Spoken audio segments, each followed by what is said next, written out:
यदि हनुमान को तनिक भी आभास हुआ तो वो मुझे लक्ष्मण को दंडित कर मुझे उसके साथ भूलोक से प्रस्थान कभी नहीं करने देगा। हनुमान ही नहीं भैया, ये तो हम भी नहीं करने देंगे आपको। हमें पीछे छोड़कर आपको हम कहीं नहीं जाने देंगे भैया।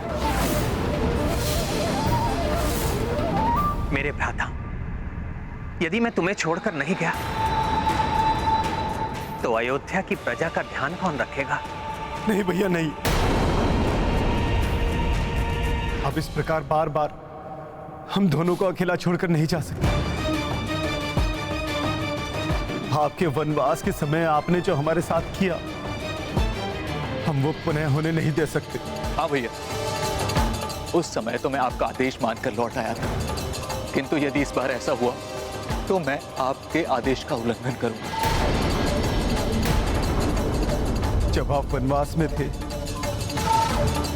तब भ्राता भरत नंदीग्राम में स्थित हो गए। शोकाकुल माताओं को अश्रु बहाते हुए, भाभी माओं को वियोग के दुख में घुलते हुए इस सुनसान राजमहल में मैंने अकेले देखा है। अब एक बार फिर से मैं वो कष्ट सहन नहीं कर सकता। भैया, पिछली बार तो हनुमान ने मुझे अपने प्राण त्यागने से रोक लिया, किंतु इस बार मुझे हनुमान भी नहीं रोक पाएंगे।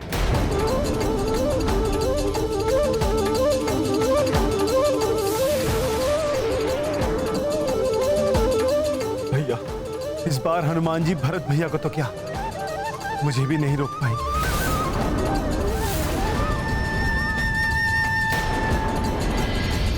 मैंने प्रभु श्री राम के भूलोक त्यागने का संयोग उत्पन्न तो कर दिया है, किंतु उन्हें और उनके भ्राताओं को इस स्थिति में देखकर मुझे ऐसा प्रतीत हो रहा है कि मैंने उन्हें बहुत बड़ी कठिनाई में डाल दिया है।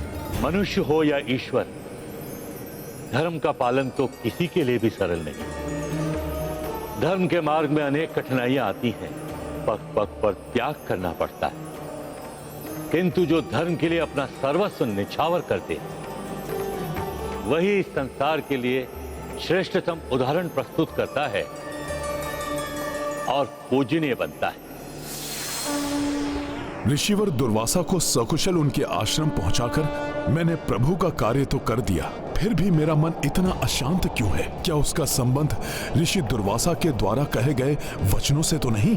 अनायास ऐसा आभास हो रहा है जैसे प्रभु मुझसे दूर जा रहे हैं। कदाचित प्रभु के दर्शन पाकर ही मेरा चित्त शांत होगा।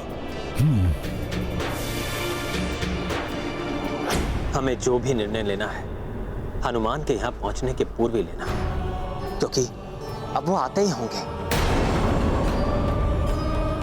भ्राता भरत, एक राजा विहीन राज्य तो पिता विहीन परिवार के समान होता है। मेरे और लक्ष्मण के प्रस्थान के पश्चात अयोध्या को तुम्हारी आवश्यकता होगी।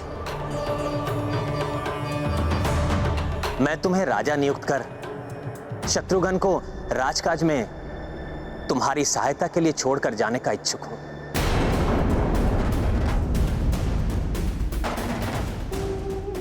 भैया, कृपया ऐसा ना करें। आप जो भी निर्णय ले हमें अपने साथ रखें। आपके बिना तो प्राण विहीन हो जाएंगे भैया, हम राजधर्म नहीं निभा सकेंगे। अब आप ही बताइए भैया, प्राण विहीन होकर जब हम एक दूसरे का ध्यान रखने में अक्षम रहेंगे तो राज्य का कार्यभार कैसे संभाल पाएंगे? इससे उत्तम तो यही होगा भैया कि आपकी आज्ञा ना मानने के दंड स्वरूप लक्ष्मण के समान हम दोनों को भी मृत्यु दंड दे दीजिए।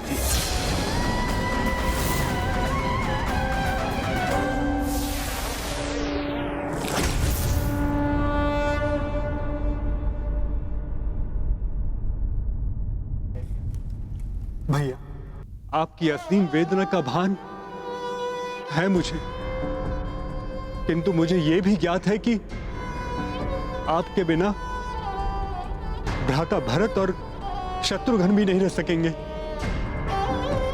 मैं तो स्वयं आपके बिना नहीं रह सकता भैया, और सत्य तो यह है कि हम में से कोई भी नहीं जो अपने आप को इस राज सिंहासन के योग्य समझे, इस पर आपके सिवा यदि कोई स्थित हो सकता है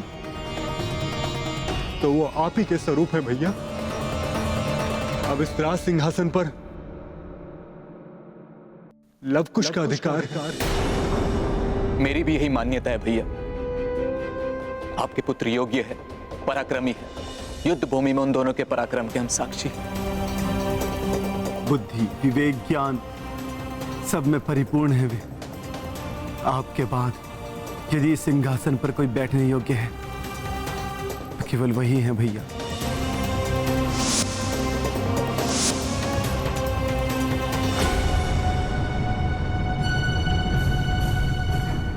नारायण नारायण। प्रभु और उनके भ्राता तो विचार विमर्श में खोए हैं। समय बीतता जा रहा है, कहीं इस बीच हनुमान लौटकर उनकी वार्तालाप ना सुन ले,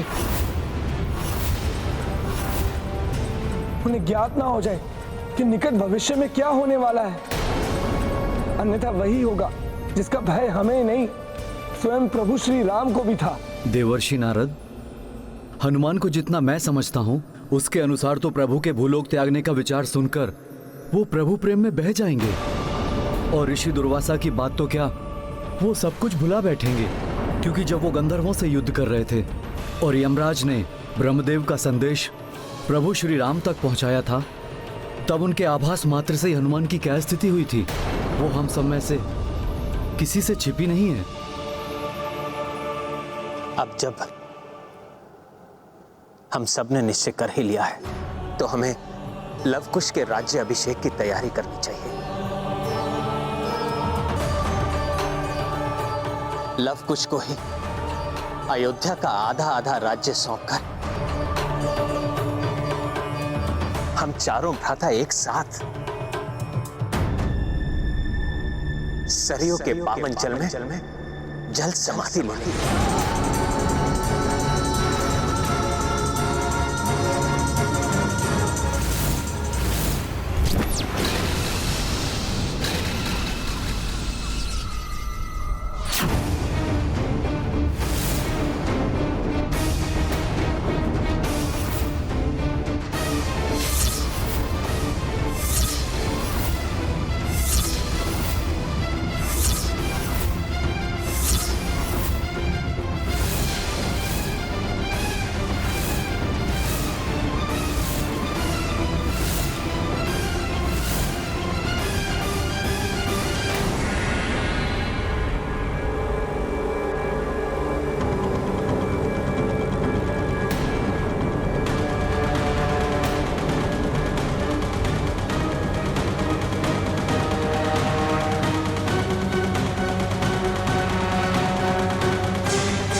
हनुमान जी ने अवश्य सब कुछ सुन लिया है।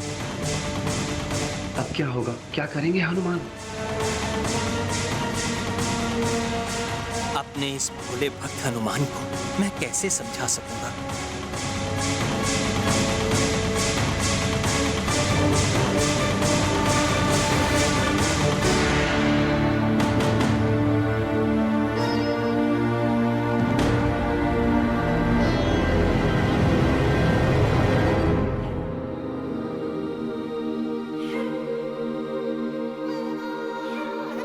प्रभु, मैं ऋषि दुर्वासा जी को उनके आश्रम छोड़कर आ गया।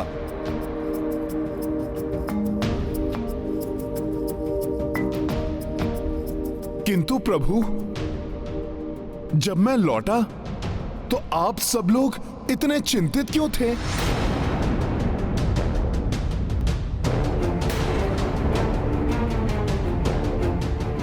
प्रभु, ऐसी कौन सी चिंता है जिसके निवारण के लिए आप सभी यहां इतनी गंभीरता से विचार विमर्श कर रहे थे?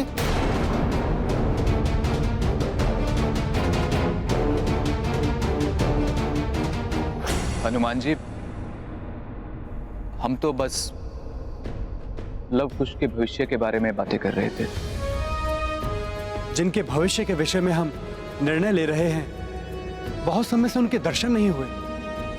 हनुमान जी, क्या आप उन्हें यहां ढूंढ के ला सकते हैं? हाँ लक्ष्मण भैया, उन दोनों के साथ तो मुझे भी बहुत आनंद आता है।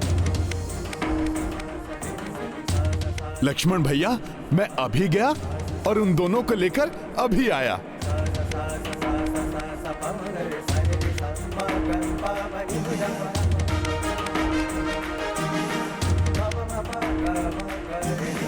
हमारा संपूर्ण परिवार हनुमान का ऋणी है।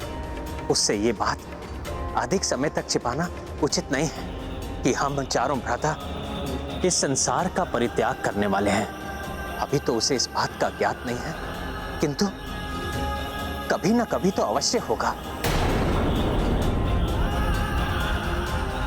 तब एक साथ दुखों का पहाड़ नहीं टूट पड़ेगा उन पर। अब जब हम निर्णय ले ही चुके हैं,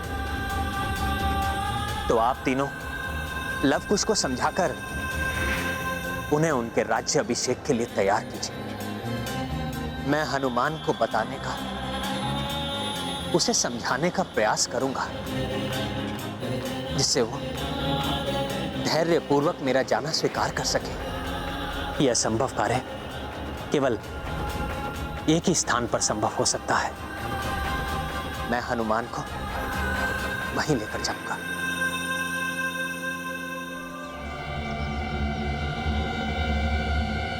कहां हैं ये दोनों? कहीं लक्ष्मण भैया ने मुझे वहां से हटाने के लिए तो लवकुश को ढूंढने के लिए नहीं भेज दिया? चारों भ्राता लवकुश के भविष्य के लिए इतने चिंतित क्यों थे? प्रभु ने तो यही कहा था कि वो उन दोनों के विषय में ही बात कर रहे थे। कहीं प्रभु मुझसे कुछ छिपा तो नहीं रहे?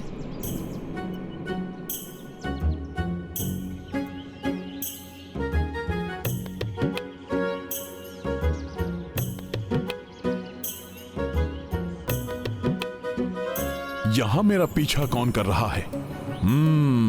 अवश्य ये तो लवकुश ही हैं।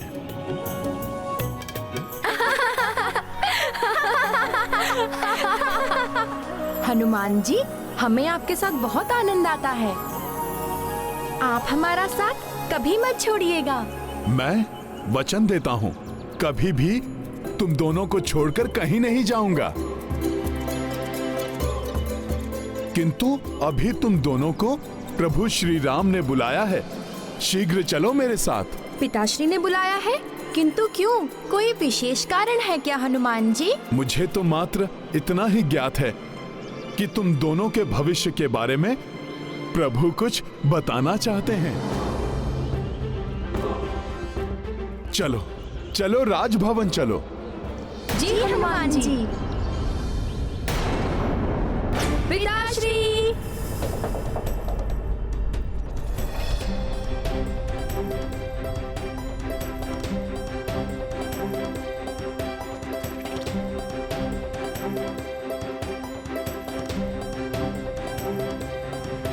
ये लीजिए प्रभु, मैं ले आया लवकुश को। आप सभी हमारा प्रणाम स्वीकार कीजिए।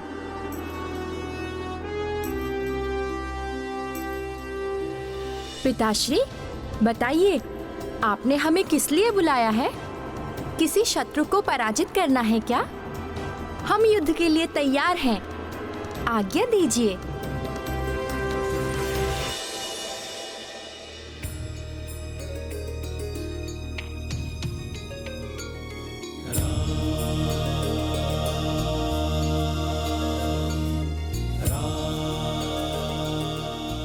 आज्ञा नहीं पुत्र, ये तो एक पिता का अनुरोध मात्र है। मुझे आशा है कि तुम मेरी बात समझोगे, उसे टालोगे नहीं। पिताश्री, आपका अनुरोध भी हमारे लिए आज्ञा समान ही तो है, और आपके आदेश का पालन करना तो पुत्र धर्म ही नहीं, राजधर्म भी है। आप आदेश दीजिए पिताश्री। आप जो कार्य देंगे हम उसे अवश्य पूर्ण करेंगे।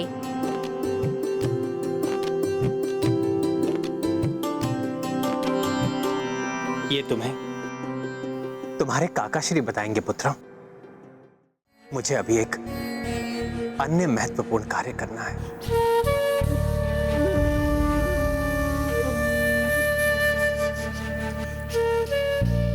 हनुमान, मुझे अभी अभी आभास हुआ है कि मुझे गोदावरी एवं फेना नदी के संगम पर स्थित वृषकपि तीर्थ के दर्शन करने के लिए जाना चाहिए। क्या आप मुझे वहां ले जा सकते हैं? प्रभु, आपके आदेश का पालन करना तो मेरा सौभाग्य होगा। तब हमें अभी प्रस्थान करना चाहिए। जो आज्ञा प्रभु। पुत्रों, तुम्हारे काकाश्री तुम्हें जो भी कहें, तुम्हारा उसे गंभीरता पूर्वक सुनना अत्यंत महत्वपूर्ण है। प्रभु श्री राम ने हनुमान को बताने के लिए उचित स्थान चुना है। वृषकापि तीर्थ जाकर कदाचित हनुमान अपने अस्तित्व का गूढ़ रहस्य भली भांति समझ सके।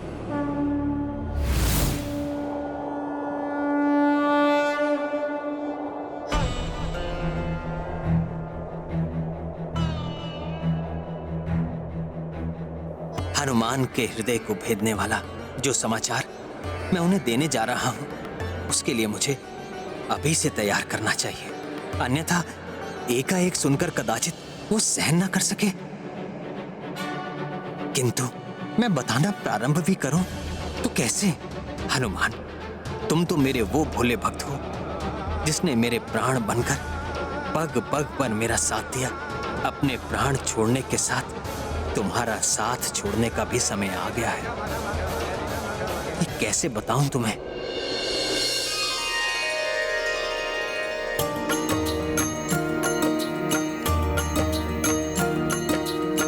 किन शब्दों मह किस विध बोले, कैसे प्रभु मन भक्त का तोड़े। निश्चित वैकुंठ धाम को जाना, किंतु सो को कहे हनुमाना। जय हनुमान। भरत लखन शत्रुघ्न भाई, लव कुश को कछु बोल न पाई। साहस कर जब हूँ कह दीन्हा, छल के किशोर नयन सुनीरा। सिया राम जय हनुमान। राम सिया राम जय हनुमान। ये गाथा महाबली हनुमत की, रुचिकर लीला राम भगत की। जय जय जय रघुनंदन राम, जय जय जय महाबली हनुमान। जय जय जय रघुनंदन राम, जय जय जय महाबली हनुमान। प्रभु, आपसे एक बात पूछूं? अवश्य हनुमान। कुछ ऐसी बात करो हनुमान जिससे ये हृदय विदारक समाचार तुम तक पहुंचाना मेरे लिए सरल हो जाए। मुझे ऐसा क्यों प्रतीत हो रहा है कि जैसे मैं यहाँ प्रभु पूर्व में भी कभी आया हूं, किंतु कब और क्यों उसका स्मरण नहीं है मुझे। इन दोनों महान नदियों गोदावरी और फेना के इस अद्भुत संगम को देखकर मुझे ऐसा आभास हो रहा है जैसे उस घटना का आज की हमारी इस यात्रा से बहुत गहरा संबंध हो। प्रभु,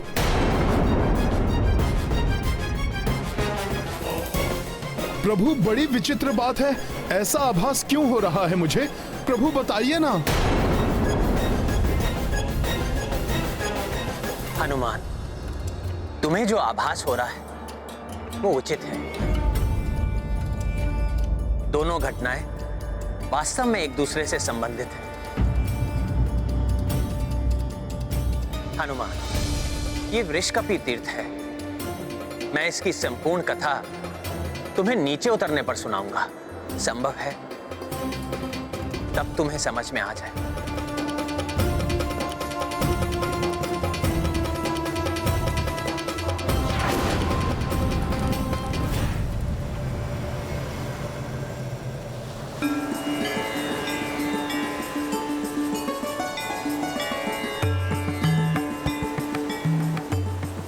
हनुमान, जैसा तुम्हें ज्ञात है, ये गोदावरी एवं फेना नदियों का पावन संगम है।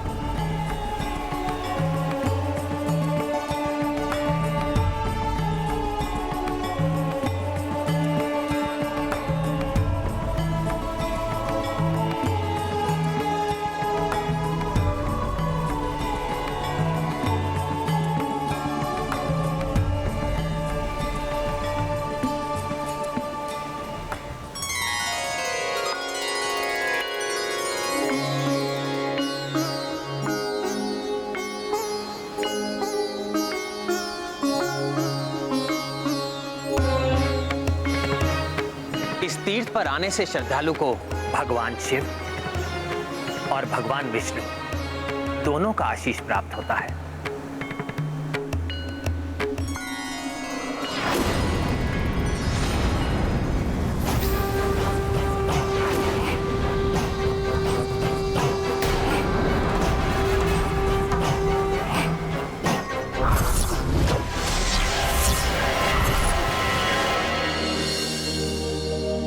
ये है रामायण, रामचंद्र गुण धाम की, सब सुधि जन करिए कथा श्रवण श्री राम की। दुविधा व्यक्ति को दुर्बल बनाती है, इसलिए जो भी निर्णय हो अपनों को अवश्य बता देना चाहिए।